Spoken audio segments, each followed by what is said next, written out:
Imagine being trapped in a living nightmare, with no escape from the clutches of a monstrous kidnapper. This is the terrifying reality that awaits the protagonist of Black Phone 2, as the infamous grabber returns with a brand new victim in tow. But here's the shocking part. This time, the grabber's sights are set on a character who was previously untouched by his evil grasp, as revealed in an exclusive image provided to Polygon.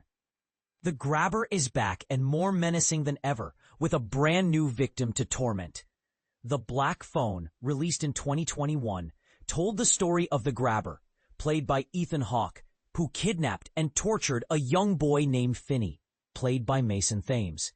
Finney's only hope for survival lay in his ability to communicate with the grabber's previous victims through a mysterious phone in the basement where he was being held. Meanwhile, his sister Gwen, played by Madeline McGraw, used her nascent psychic powers to help the police track down the grabber's lair. But in a stunning twist, the upcoming sequel Black Phone 2 promises to turn the tables, with the grabber setting his sights on Gwen herself. A recently released trailer teased the grabber's return, stalking and attacking Gwen, but left audiences wondering whether these scenes were real or just a product of Gwen's psychic premonitions. However, an exclusive new image provided to Polygon by NBC Universal seems to confirm that the grabber's return will have a very real impact on Gwen's life. The image shows the grabber lurking in a dark hallway, axe in hand, as he stalks his new prey. But here's where it gets controversial. How does the grabber return, given that he met a grisly end in the original movie? Is this a case of supernatural resurrection, or merely a product of Gwen's fevered imagination? The answer, unfortunately, we'll have to wait until Black Phone 2 hits theaters on October 17th. And this is the part that will keep you up at night. What does the grabber's return mean for Gwen, and will she be able to survive his twisted games? The fact that the grabber and Gwen never crossed paths in the original movie makes their impending confrontation all the more chilling. As we count down the days until the release of Black Phone 2, one question remains. Are you prepared to face the terror that awaits?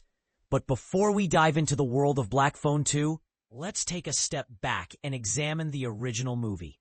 The Black Phone was a critical and commercial success, praised for its tense atmosphere and strong performances. The movie's use of psychic powers and supernatural elements added a unique twist to the traditional horror genre. And now, with the sequel on the horizon, fans are eagerly anticipating the next chapter in the story. So what do you think? Will the grabber's return be a welcome twist, or a misguided attempt to revive a character who was better left dead? Let us know in the comments. As we eagerly await the release of Black Phone 2, one thing is certain. The grabber's return is sure to send shockwaves through the horror community. But will it be enough to make the movie a success, or will it succumb to the pitfalls of sequelitis? Only time will tell. In the meantime, let's speculate. What do you think is the most likely explanation for the grabber's return? Is it a case of supernatural resurrection, or merely a product of Gwen's imagination? Share your thoughts, and let's keep the conversation going.